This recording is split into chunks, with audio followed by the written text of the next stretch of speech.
Hi guys and welcome to another vlog. I am riding this. This is the Royal Enfield Meteor, which is basically the Thunderbird replacement. And you can see the projector is gone. It gets an LED ring here, says RE on the inside. And well, this has a lot of Thunderbird elements because it has actually replaced the Thunderbird. At the front we get a 19-inch wheel. The tire size happens to be a 100 section. Meanwhile, front disc, rear disc, of course, a lot of accessories on this particular motorcycle. In fact, there are 3 variants which are available. This is the top variant, that's why it gets this massive visor as standard along with this backrest too. But it's got a ton of accessories right now, like of course this low seat height which is 745 mm. Otherwise the regular seat height happens to be 765 mm. This is also an accessory. So are the pegs, so is the exhaust. So yes, a lot of accessories on this particular motorcycle. In fact, even the mirrors are an accessory. I mean, these kind of mirrors. From the side, typical cruiser design language. Quality levels have improved for sure. The rear happens to be a 17-incher. Yes, earlier it was an 18-incher. 140 section, says RE right here. And you see the attention to detail. Royal Enfield is written on the pegs as well. You get dual suspension at the rear. Meteor 350. Why did they change the name? Because they want to sell it everywhere in the world and they can't, because the Thunderbird is something which Triumph sells. So yeah, the engine looks nice, says Royal Enfield on the tank. The tank capacity is also reduced from 20 liters to 15 liters. So all the good bits of the Thunderbird seem to be gone right now in lieu of more refinement and smoothness on this particular motorcycle. You see this diamond cut machine finish alloy wheels. They look really very nice. Obviously we get a side stand as well as a main stand. Coming to the rear, this backrest is very functional, says Royal Enfield right there.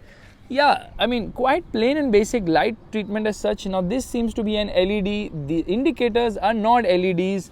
Meanwhile, yeah, I love the design of the alloy wheels. The tank looks beautiful. In fact, says Royal Enfield everywhere. Quality levels have improved too. Let's do one thing. Let's turn on and off the motorcycle. So when you turn it on, it does a full swipe up. Okay, this is called Trippy. Basically, it's turn by turn navigation which connects with your phone via Bluetooth. Here you get a speedometer. There is a fuel meter inside. There's a clock, a gear position indicator along with eco meter, trip meter. In fact, you can browse through this by pressing this button. Yeah, the one behind it says I.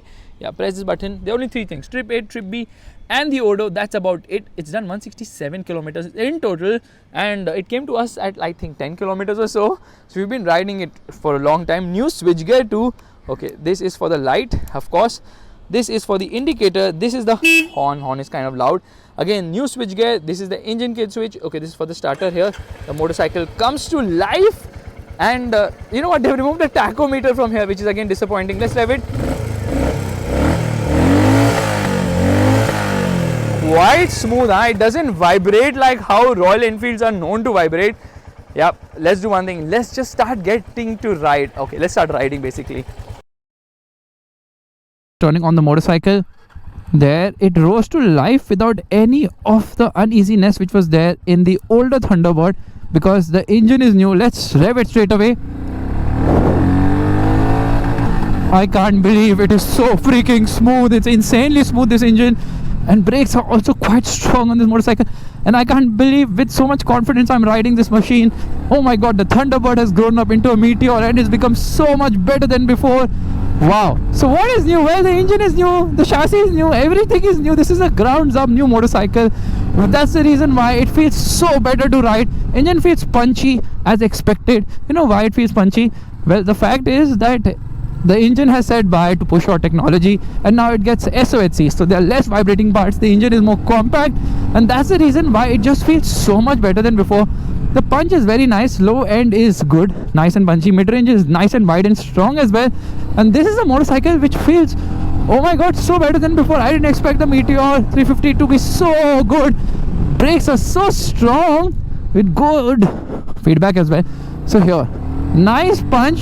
Vibrations are gone to a great extent. It only vibrates in the top end of the rev range. Okay, you know what? You can flick this motorcycle very easily. I think it weighs around 191 kgs or so. Even in a higher gear, it picks up nicely because of the torque. So the power is actually increased, I think, by half a bhp or maybe 1 bhp. 20.2 bhp of power. Torque output has actually reduced by 1 Newton meters. It makes 27 Newton meters of torque. And the result is that the smoothness and refinement is just crazy on this motorcycle. For a long stroke engine, the refinement levels are absolutely stellar. I love it. It doesn't heat either. Okay, I think it's got an oil cooler as well, so it doesn't really heat as such. And flicking through traffic, no problem at all. because it's quite light, nimble, easy in spite of being a cruiser motorcycle. Okay, the ape handlebars have gone. This is more of a classic feel on this machine, which is a good thing. Ride quality is nice, but it has that bounce back effect at the rear. You know why? Because the front is soft, the rear is adjustable. I think 6-step adjustable rear suspension. However, okay, let's launch it first. First gear, almost 50 kilometers per hour. Pulls nicely and strongly. So yeah, the front is soft, the rear is stiff. Even on the softest suspension, the rear is stiff, because of which it has this bounce back effect in terms of ride quality. Handling is actually quite nice, but it's not a one that does around 75 kilometers per hour in second gear. It's not a motorcycle which enjoys the corners as much, but remains very stable because of the good feel and feedback from the front end, and of course grippier tires as well. So yeah, big step up on this motorcycle. It feels so much better to ride than before. There are 3 variants on offer. I think Nova, whatever. I don't want to even remember the variant names because I think they're very weird and awkward. 100 kilometers per hour, done and dusted, almost in third gear. That's how tall the gearing is. In fact, the top speed is 120 kilometers per hour. It won't go further. The clutch is actually on the heavier side. The gearbox is light and slick shifting, which is a good thing. But because of the heavy clutch of this machine, well, you need some time to get used to it. They could have offered slipper clutch as well, which they haven't, unfortunately. So the price range is between 2,08,000 going all the way till 2,25,000 for this particular top end variant which I'm riding. And as you can see, it feels like a more complete machine. However, it is priced on the heavier side. Yeah, prices of all motorcycles have gone through the roof of late, which is disappointing. Now, it doesn't really have a top end, but it actually gets to the top end very fast. It doesn't take much time to reach the top end of the rev range. There's no tachometer, so I can't really judge as such. But yeah, it doesn't have grunt in the top end, and some vibes start creeping in the top end of the rev range, which is very much expected because of the long stroke nature of this engine. Get into the gas, super impressed, man. I never thought this motorcycle would be so good, because the Thunderbird was pretty bad, honestly. Now, only thing is, how reliable would it be? Because you know what, there have been a lot of maintenance issues with Royal Enfield motorcycles. They are working on it. I think the Interceptor and the Continental GT, both the 650s, have done much better in this regard. The Classic and the Thunderbird, well, you know what, a lot of issues on this motorcycle, in the sense that it just starts giving you issues time and again. And that's something which I think is going to go with this new tech which Royal Enfield is adopting right now, which is a good thing. I can pick this up in a higher gear without any issue. Sounds nice, doesn't really sound as thumpy. It sounds more refined now, and the sound is something which people might miss for sure. Okay, these mirrors give a decent view of what's around. They're round. I cannot see much of my riding jacket, which is actually a good thing, because it gives me a good view of what's around me. I can actually pick this motorcycle in a higher gear, which is really, really nice. But on bumps, now I get that kickback on my ass and my back. This guy is looking the other way while coming. Never mind. Here we're going to go launch this machine into first gear. I like it. I like it. Here we go.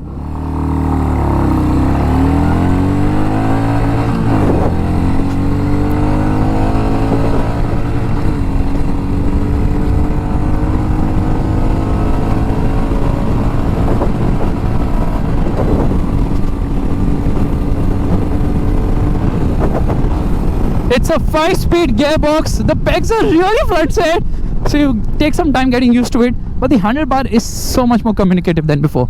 The Meteor 350 definitely gets a thumbs up from me, which means that I need to climb onto this motorcycle, the Royal Enfield Interceptor 650. Bye bye.